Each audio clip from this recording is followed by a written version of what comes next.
When desperation meets destiny. The last golden light of evening spilled across the city as Elara Hayes stood alone in her failing design studio, surrounded by fabrics she once believed would change her life. The tall windows reflected her weary face, and as she stared at the dimming skyline, she felt as if the world outside was moving too fast while her own dreams remained frozen. Her boutique, Hayes and Heart, had once been her sanctuary, a place where she poured her soul into every stitch, every texture, every color. Her father used to tell her that clothes were silent storytellers, and she had carried that belief with her for years. But the past 12 months had been merciless. Rent increases, dried-up sales, investor rejections, and a brutal market had drained the life out of her dream. She had sold her car, moved to a smaller apartment, even taken freelance stitching jobs just to pay for electricity. Yet, none of it was enough. The eviction notice pinned to her office desk confirmed it. She would lose the boutique by the end of the week. Elara walked slowly through the studio, letting her fingers glide over the garments she had crafted with so much love. Her favorite creation, a deep crimson gown with layered satin folds, swayed gently on its mannequin as though whispering a final goodbye. She paused, feeling the ache bloom inside her chest. She had sacrificed friendships, comfort, and even her health to keep this dream alive. But dreams, no matter how beautiful, did not survive on passion alone. Her landlord's final warning message still echoed in her mind. Keys by Friday. No extensions. The heaviness of it made her sink onto her workbench, burying her face in her hands. For the first time in months, she allowed herself to break. But even in her tears, there was something unresolved, a stubborn flame refusing to die completely. Just then, the soft chime of the boutique's doorbell echoed through the empty showroom. Elara straightened instantly, wiping her eyes and forcing herself to breathe steadily. She was expecting customers, especially at this hour. When she stepped out from behind the curtain, she froze.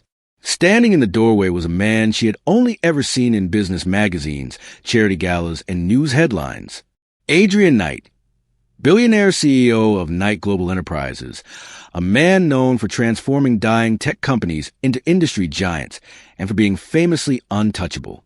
His presence was commanding, not because of his wealth, but because of the quiet authority he carried with him. His olive-black coat glistened faintly from the remnants of rain outside, and his sharply defined features made him look like he was carved from determination itself. "Elara Hayes?" he asked, his voice calm, deep, and strangely gentle for a man of his reputation. She nodded slowly, conscious of how disheveled she must look after hours of stress and exhaustion. "We're closed for the day," she managed, trying to sound composed. "I just need a minute," Adrian replied, glancing around the boutique with an expression she couldn't read. Part intrigue, part calculation, part something softer. He stepped inside, examining the fabrics, the mannequins, the sketches taped to her mood board.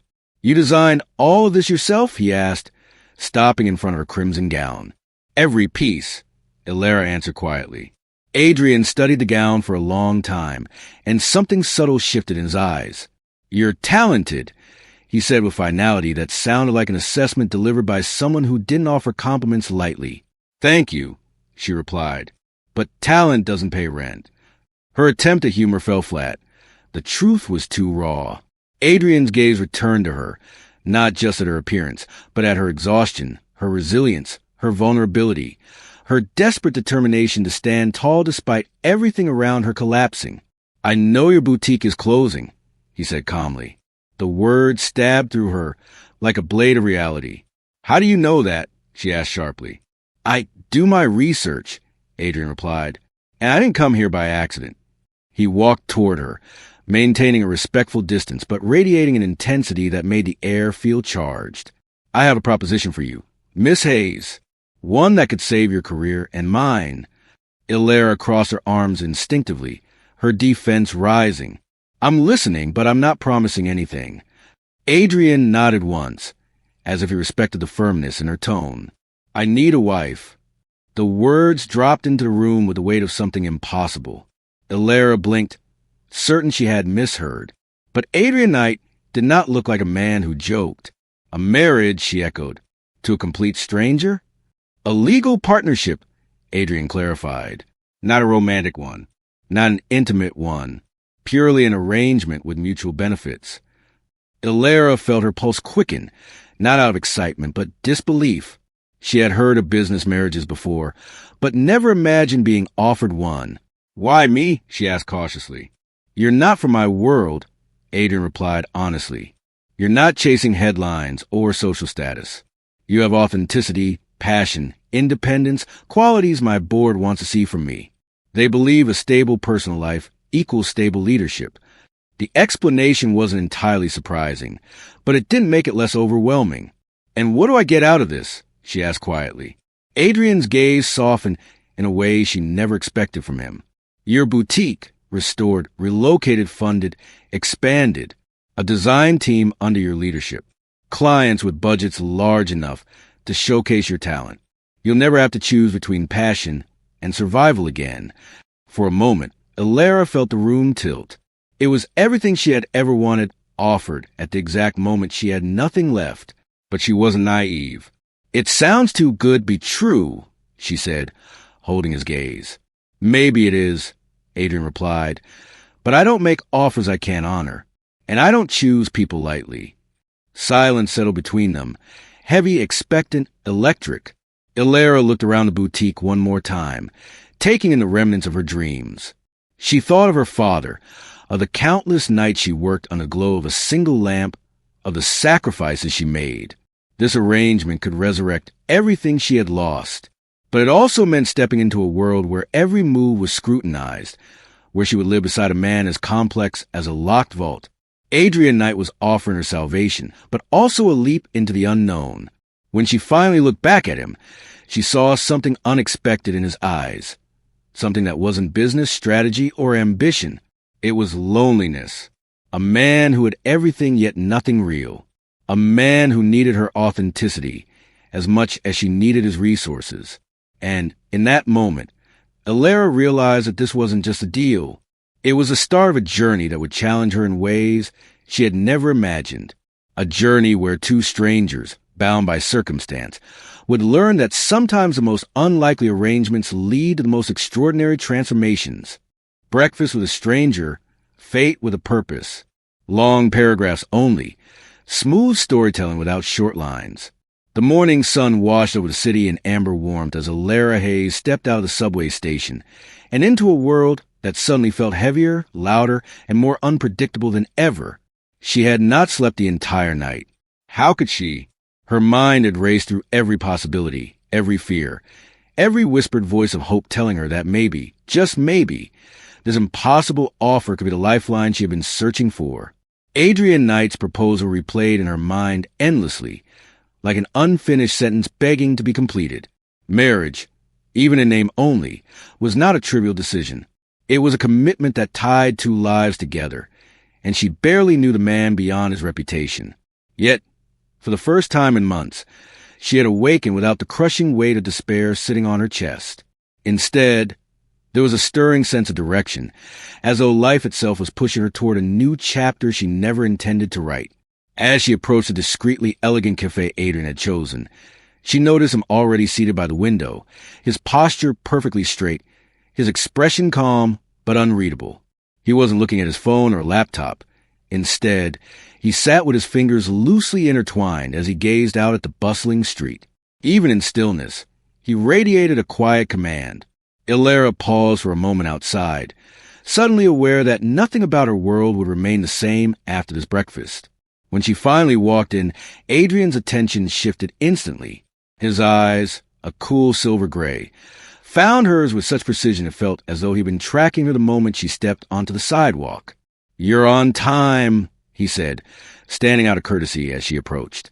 His voice held the same deep steadiness as the night before, controlled, confident, yet softened now by something she couldn't name. "You asked me to meet," Elara replied, her tone polite but careful. Adrian gestured to the seat across from him.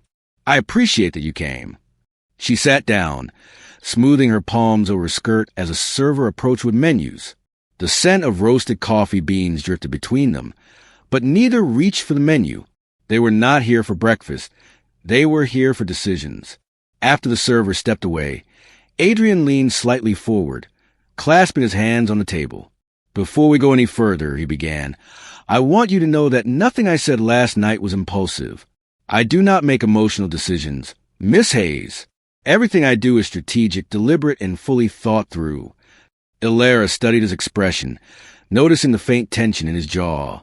Not nervousness, but a kind of restrained vulnerability he tried to conceal. "What you propose is unconventional," she said carefully, "and risky." Adrian nodded, accepting her honesty. "It is, for both of us. But the risks on your side I intend to minimize." He paused, letting the weight of his next word settle.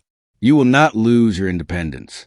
You will not be financially bound to me in a way that restricts you. You will have creative freedom, your own studio, your own business. I'm not buying you. I'm investing in your future." Elara felt a curious tug in her chest. It wasn't romance, just the unexpected comfort of being seen, not as a desperate designer or a struggling dreamer, but as a person with value, someone whose work mattered. "And what do you get out of it?" she asked softly. Adrian's gaze drifted momentarily toward the window, as though gathering the right words. "My board believes that stability is essential to expansion. The next phase of my company requires a public image that aligns with long-term commitment and grounded leadership. They want someone who complements that image, someone who represents loyalty, creativity, and authenticity." He turned back to her. "You fit that more than anyone I know." Elara felt heat rise to her face, not from flattery, but from the sincerity behind his tone. This wasn't manipulation. He was telling her the truth of his world, one where appearances were currency and perception carried weight. "But why me?" she asked again, not accepting the surface-level reason. Adrian studied her for a long moment, longer than comfort allowed. "Because you don't want anything from me. That alone makes you rare," he said quietly. "And because you fight for your dreams with a fire I haven't seen in years. I need someone who won't crumble under pressure or become lost in the spotlight." His expression softened further. "And because you remind me of what it feels like to want something for the right reasons." The confession struck Elara unexpectedly. There was more to this man than polished suits and billion-dollar deals. There was a loneliness to him, a depth carved from years of being surrounded by wealth yet starved of real connection. Before she could respond, the server returned with coffee and set the cups gently in front of them. The scent curled warmly in the air, breaking the heavy moment. Elara wrapped her hands around the cup, grateful for the warmth. "If I agree to this," she said slowly, "I have conditions." Adrian nodded without hesitation. "You will have everything in writing. Spell out every term, every boundary, every limitation. I want this to feel safe for you." Elara took a deep breath, gathering courage. "First, I want my own studio, a separate physical workspace that is mine alone. No interference. No one telling me what to design or when. Second, I want control over my brand. If I succeed, it must be because of my ideas, not because of your influence." Adrian listened intently, never once interrupting. "Third, I want to maintain my personal freedom. This marriage cannot consume me or dictate how I live outside of our public appearances." Adrian nodded again. "Agreed." "Fourth," she continued, "we end this after the agreed period with no complications, no hidden clauses, no emotional leverage." She forced herself to meet his gaze. No heartbreak. For the first time since she met him, Adrian smiled. Not a polished, public relations smile, but something genuine, subtle, and almost fragile at the edges. "I don't intend to cause you heartbreak, Elara," he said quietly. "I don't plan on falling in love."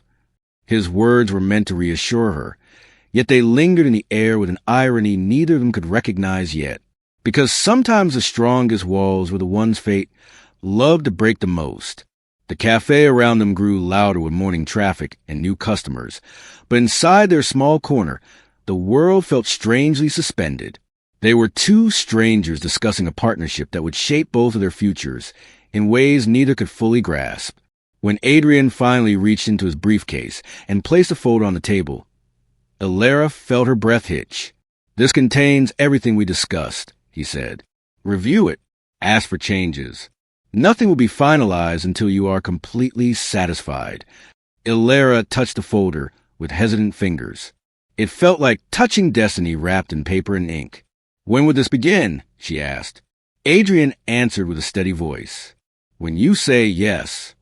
She looked at him, really looked at him, and realized that despite the calculated nature of his world, he had given her something rare: choice, respect, opportunity. And in return, she was about to step into a life she never expected, beside a man whose secrets and scars she hadn't even begun to understand. As they stood to leave, Adrian extended his hand in a gesture that was not businesslike nor romantic, something between trust and caution. Elara placed her hand in his, feeling the contrast of warmth and steel. For a fleeting moment, an unspoken current passed between them, subtle yet undeniable, something that hinted that their arrangement, no matter how carefully structured, would not remain untouched by the unpredictable nature of human hearts. They walked out of the cafe together, side by side but not yet connected, unaware that the next steps they took would intertwine their lives in ways that no contract, no plan, and no barrier could prevent. The contract, the move, and the beginning of something neither expected. The week that followed their breakfast meeting moved with a strange blend of lightning speed and aching slowness, as if time itself struggled to understand the magnitude of what was unfolding between Elara Hayes and Adrian Knight. The contract, which at first felt like a distant, unreal concept, now lay open across Elara's dining table. A thick stack of precise legal language surrounded by circles, underlines, and sticky notes where she had questioned, doubted, or demanded adjustments. Lawyers had gone back and forth. Each side tightened the edges of the arrangement until nothing remained ambiguous. Yet even with every detail spelled out, the magnitude of what she was agreeing to was not fully captured by ink or paper. This wasn't just a marriage of convenience. It was an uprooting of two entirely different lives, forcing them to intersect in ways neither could predict. Elara felt the weight of it in her chest each time she reread the terms. Each time she reminded herself that this agreement, temporary, practical, emotionless, could resurrect her dreams or destroy them. But what shook her most was the realization that Adrian had honored every boundary she requested, without hesitation, without pressure, without complaint. He had insisted that her studio be entirely hers, financially backed by him, but legally owned by her. He had ensured she had full creative rights, complete autonomy, and privacy. The separate living spaces within his penthouse were renovated at her direction, constructed not as an afterthought, but as a sanctuary where she could breathe. Every concern she raised, he solved. Every fear she voiced, he eased. It unnerved her, because it wasn't the behavior of a cold tycoon seeking a pawn for corporate reputation. It was the behavior of a man who, beneath layers of power and control, possessed a quiet respect for her dignity. And that respect, more than the arrangement itself, began to shift something inside her. The day the contract was finalized, Elara returned to her now-empty boutique for the last time. The walls echoed with memories. Her excitement on opening day, her father's proud tears when he visited, the laughter of customers who had become friends, the nights she worked until dawn fueled by passion and stubborn hope.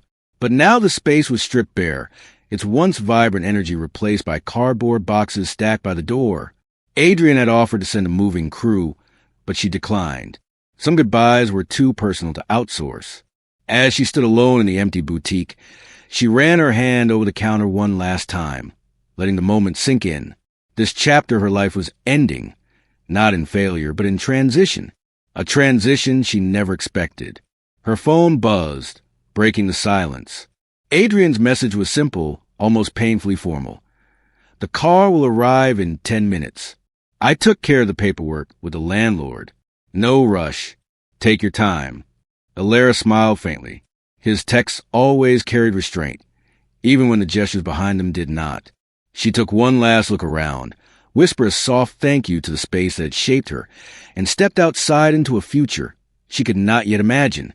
The car that waited for her, a sleek black sedan with tinted windows, felt like another world entirely, a world of privilege and control and calm efficiency. The driver greeted her by name and loaded her boxes gently, as though aware that they carried not possessions but pieces of her identity. As the city blurred past the windows, Elara felt her stomach twist with nerves. This was no longer hypothetical. She was actually moving into Adrian Knight's home, stepping into a reality that belonged more to magazines and boardrooms than to her simple, chaotic life. But as the car pulled into the private driveway of the Knight penthouse tower, she forced herself to breathe deeply, reminding herself of why she chose this path. Not for Adrian, not for luxury, but for her dream, the one she refused to let die. When the elevator opened directly into the penthouse, Adrian was already there waiting for her, his hands in his pockets and an unreadable expression on his face. He looked different today, less guarded, less composed, as though he had spent the morning wondering how she would adapt to this new environment. "Welcome," he said softly, and it was a word layered with more sincerity than politeness. His eyes moved from her face to the boxes behind her, then back to her face again. "Are you all right?" he asked, and the genuine concern in his voice surprised her.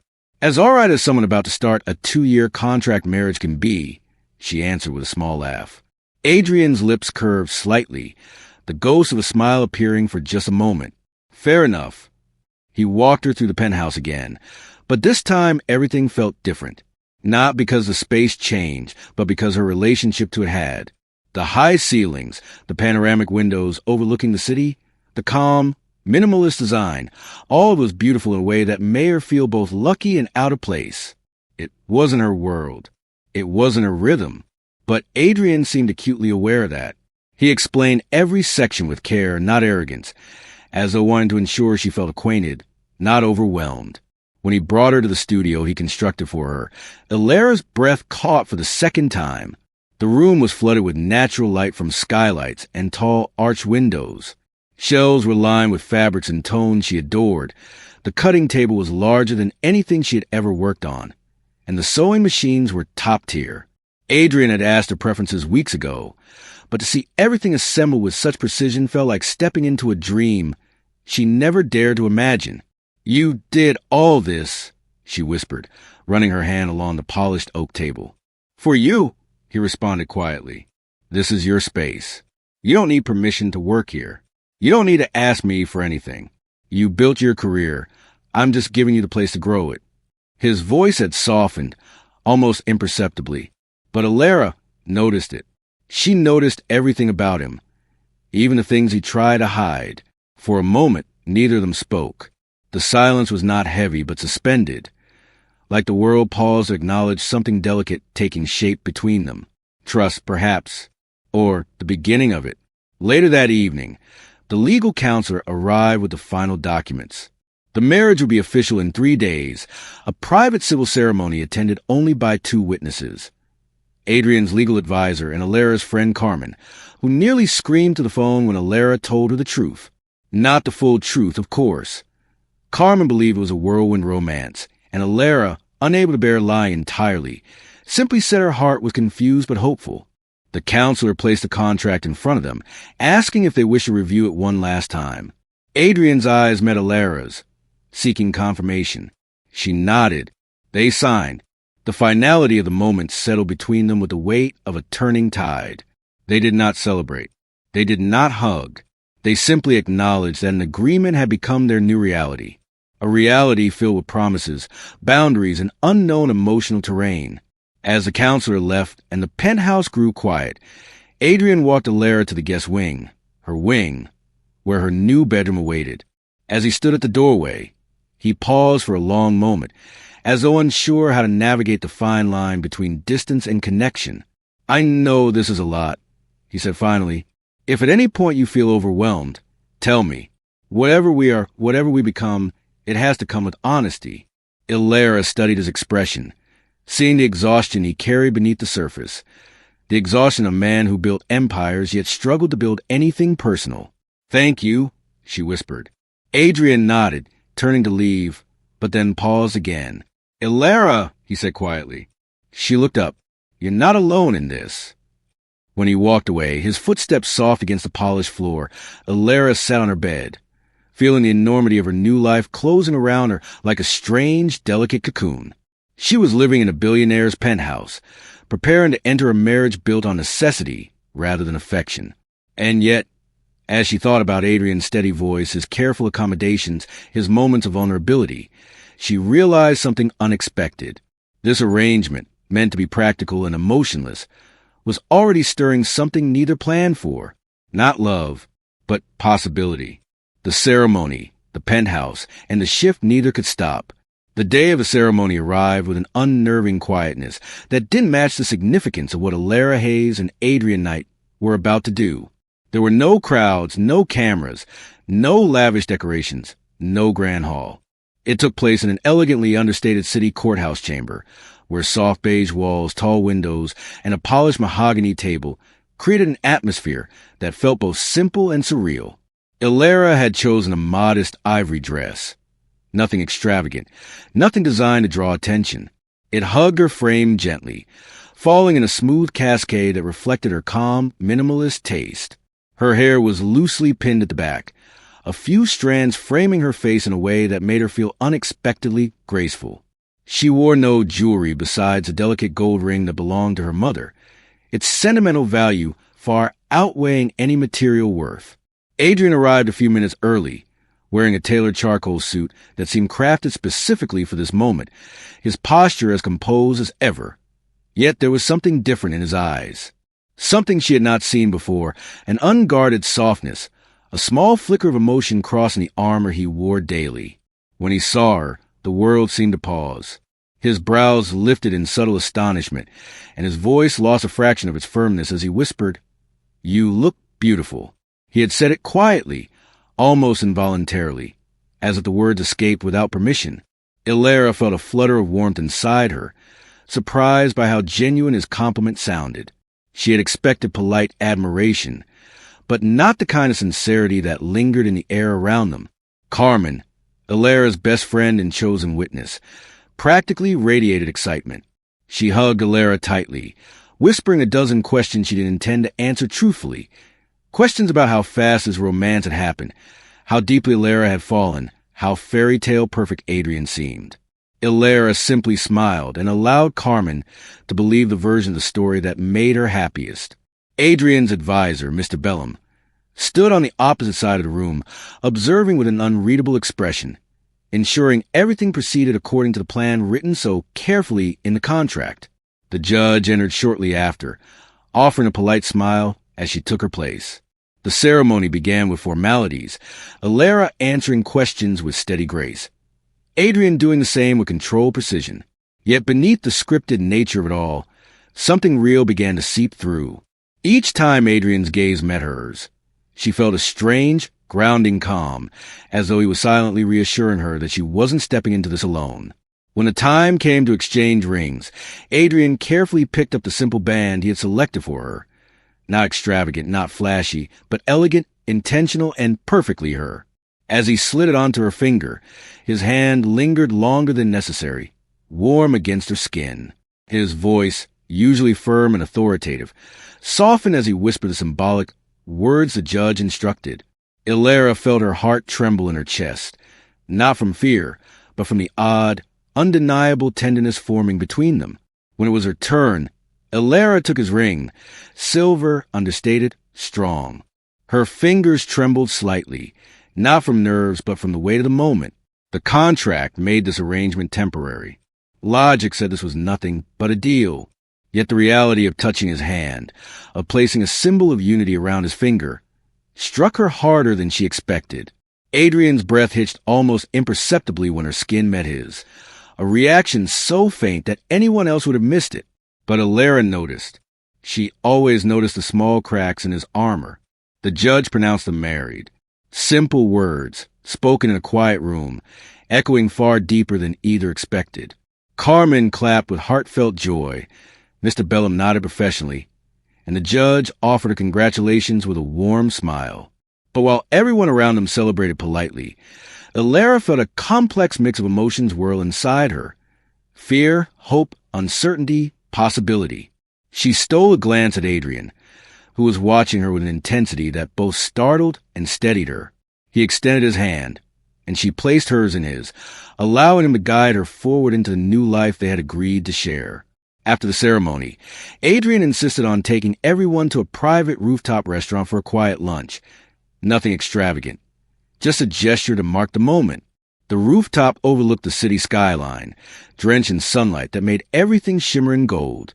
Carmen and Mr. Bella made polite conversation, while Elara and Adrian found themselves lapsing into pockets of silence, each moment charged with unspoken thoughts neither knew how to articulate. When their eyes met across the table, a subtle pull passed between them, growing more noticeable with each passing second. This was supposed to be a business arrangement, yet sitting here, with the city stretching endlessly behind them, it felt like something deeper was forming. Not romance. Not yet, but a thread, thin, delicate, undeniably present, connecting two hearts that had spent years guarded behind walls. When lunch ended and farewells were exchanged, Adrian offered his arm to Elara out of courtesy, or maybe tradition, or perhaps something that couldn't be explained. As they stepped into the waiting car, Elara felt the shift between them grow ever so slightly clearer, a shift toward comfort, toward trust, toward companionship neither of them had prepared for. The ride back to the penthouse was quiet, but not awkward. It was a comfortable kind of silence shared by two people trying to understand the new reality binding them together. When they entered the penthouse, Adrian paused near the entrance, turned to face her with a seriousness that felt too gentle to be businesslike.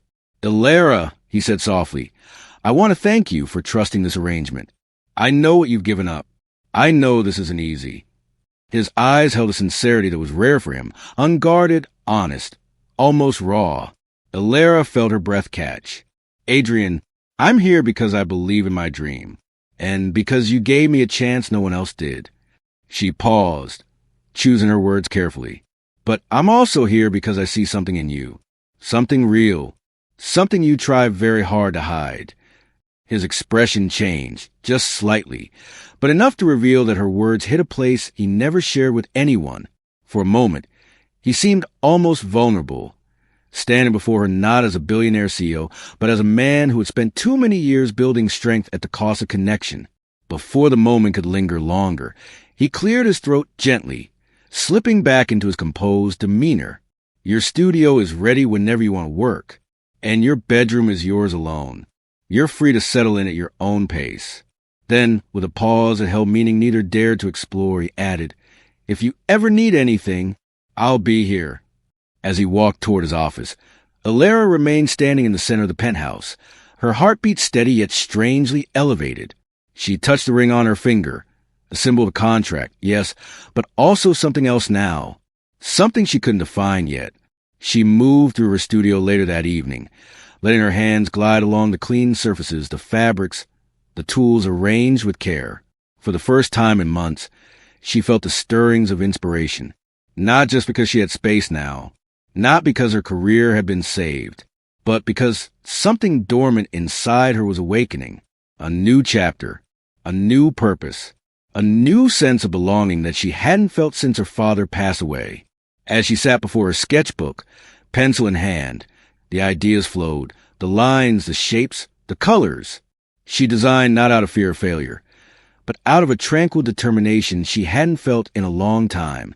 And as she sketched, she found her thoughts drifting back to Adrian, his moment of unexpected gentleness, his quiet respect, his sharp loneliness hidden beneath perfection. She didn't love him. She didn't even understand him fully. But she no longer saw him as a stranger. He was her partner, in a way she hadn't expected. And somewhere deep inside her, a question began to form, a question she wasn't ready to answer yet. What if this arrangement, bound by necessity, was slowly becoming something that neither contracts nor conditions could contain? When the heart learns what the contract never planned for. Weeks passed in the penthouse with a rhythm that was nothing like what Elara had imagined when she first agreed to Adrian's proposal. She had expected stiff silence, tense coexistence, and the discomfort of sharing a life with someone she barely knew. Instead, she found herself adjusting to an atmosphere that slowly softened around her presence. The penthouse, once sterile, polished, and cold, began to feel warmer with every passing day, almost as though it reflected the subtle transformations between the two people living within it. The first change came through her work. Her studio became alive with sketches, fabrics, and patterns, the air filled with that familiar scent of creativity that had once made her boutique feel like home. Often, she would lose track of time, absorbed in the flow of her ideas, unaware that Adrian sometimes paused in a hallway just to watch the quiet intensity on her face as she designed. He never interrupted her, never intruded, but she sensed it, the shift in the air whenever he stood nearby, silent yet undeniably present. The second change came through small conversations. Nothing intimate at first, nothing overtly personal, but enough to reveal new layers. Sometimes they ate dinner separately, but gradually, without either planning it, they started sharing more meals together. The conversations were cautious at first, both of them navigating each other's boundaries like explorers, mapping unfamiliar land. But with each passing evening, something eased. Adrian began asking about her inspirations, her struggles, her father's influence on her craft. Elara found herself asking about Knight Global, not the public version, but the burdens he carried behind closed doors, the pressure, the expectations, the loneliness that came with being at the top. And in those quiet moments, the distance between them shrank, replaced by a mutual understanding neither had sought but both needed. One night, after a particularly long and exhausting day, Elara found herself sitting on one end of the living room sofa, her sketchbook resting uselessly on her lap. She had tried designing all afternoon, but nothing came. Her mind felt scattered, weighed down by uncertainty about her future, her identity, and the strange reality of being married to a man she was still learning to understand. Adrian entered the room and paused a moment. He saw her distant expression. Without a word, he sat on the opposite end of the sofa, not too close, not too far, his presence steady, quiet, reassuring. It was the first time she felt that her sadness did not have to be hidden. She didn't need to speak. He simply understood. After long silence, he said softly, "You don't always have to carry everything alone." Something in his tone, gentle but firm, broke through her exhaustion.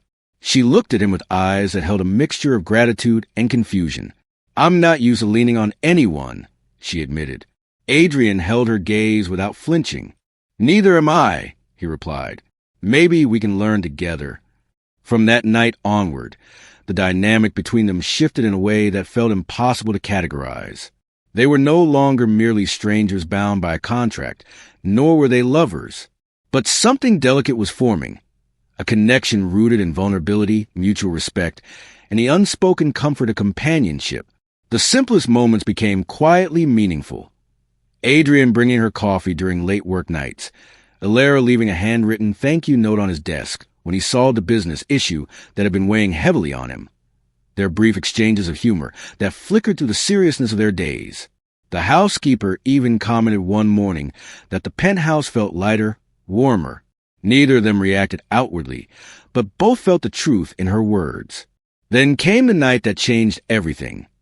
Not through dramatic confession or chaos, but through honesty born from exhaustion and quiet truth.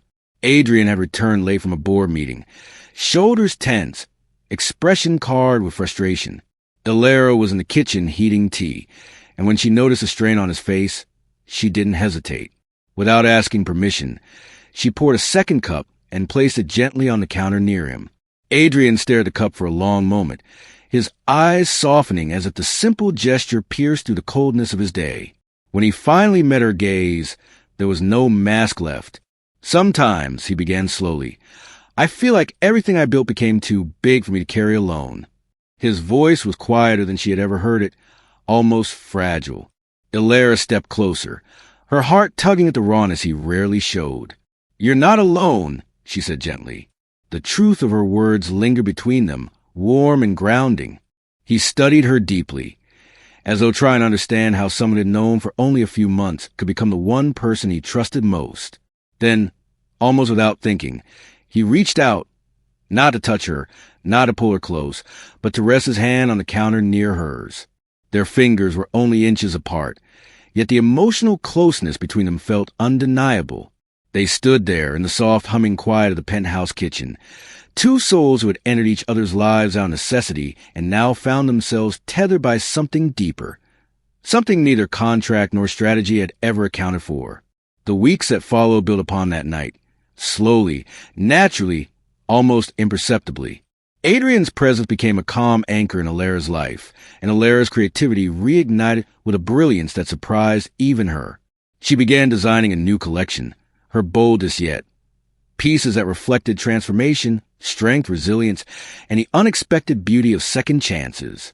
Adrian watched quietly as the sketches grew into full concepts. His admiration hidden but unmistakable in a way, he lingered near the studio longer and longer each day. Elara noticed every time. She also noticed the way his eyes softened when they talked, the way he seemed more at peace in her presence, the way his entire demeanor changed when she smiled. One evening, after spending hours fitting fabrics for a new gown, Elara stepped out onto the penthouse balcony for fresh air. The city lights glimmered below like scattered stars fallen to earth.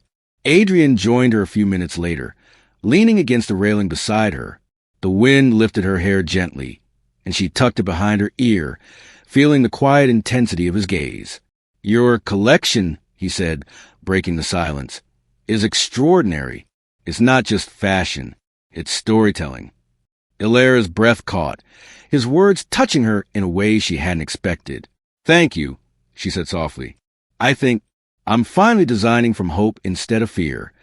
Adrian's expression shifted with a tenderness she rarely saw in him. "Maybe because," he said quietly, "you've stopped fighting alone." That simple sentence, unexpected, sincere, and deeply revealing, settled between them with a warmth that neither could ignore.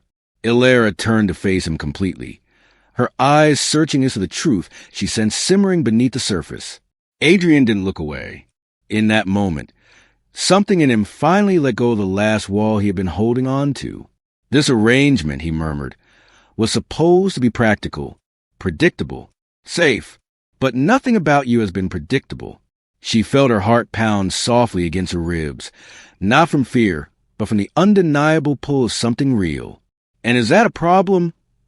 she asked, her voice barely above a whisper. Adrian inhaled slowly, as though her question reached the very center of him. "No," he said finally. "It's the first thing in a long time that feels right." A silence followed, not empty, not awkward, but full of the emotions both of them had been too cautious to explore, full of the connection that had grown too naturally to deny. Adrian took one step closer, not touching her, but standing near enough that she could feel the warmth radiating from him. The wind curled around them as the city glowed beneath their feet. Elara lifted her gaze and met his fully, and in that gaze, she saw everything she needed to know. He wasn't the cold billionaire the world believed him to be.